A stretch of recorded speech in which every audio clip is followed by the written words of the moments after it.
Hi, welcome back to Faith and Conviction, and I'm your host Ray Harris, and we want to take this video portion and actually go back and do a revisit to Torah portion 21, because as I was doing some final touches with video production on that Torah portion, it came to my attention through verification that I have a slight error.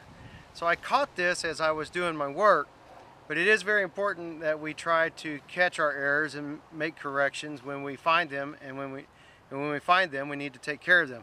So let's go back to Torah portion 21, and that's Tissa, and it means when you take.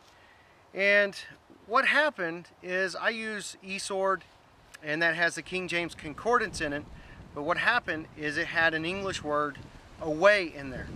And while that is part of the English structure that we were using, that word, the Greek that supports that English word, is a different Greek word. And so it kind of lost connection to what was back out in our Torah portion. So we want to find a different verse that has that English word so we can take a look at it. And we find that in Luke chapter 10 and verse 42.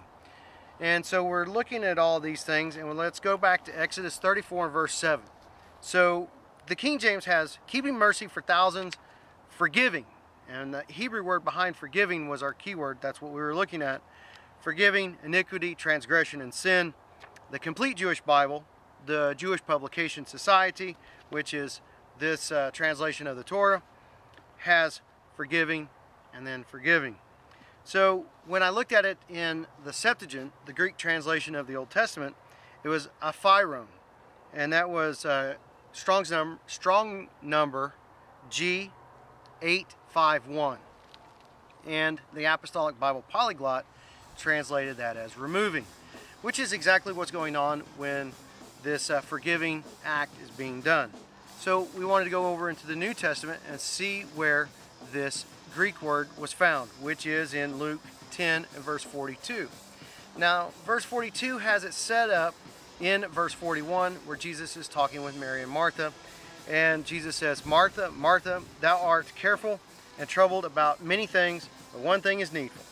And Mary hath chosen that good part, which shall not be taken away from her." So this is the same Greek word that sits back over here in the Greek translation of Exodus 34 verse 7. And it ties back into aphireo. Now what that means is to take, and to take away, to remove, to carry off. The same concept that is found over in Exodus 34 and verse 7. But this is explained in a slightly different way, and I think it's actually kind of cool and interesting.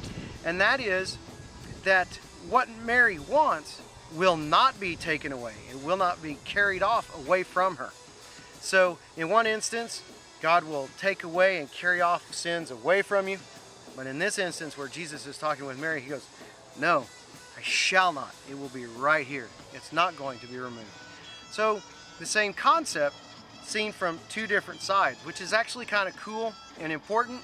But I wanted more than anything to see that mistakes happen, corrections need to be made, but we always want to do the very best we can to be honest with what we're doing and make admission and correction when those mistakes are made. So be blessed, and until next time, continue to seek God. No Messiah, find hope.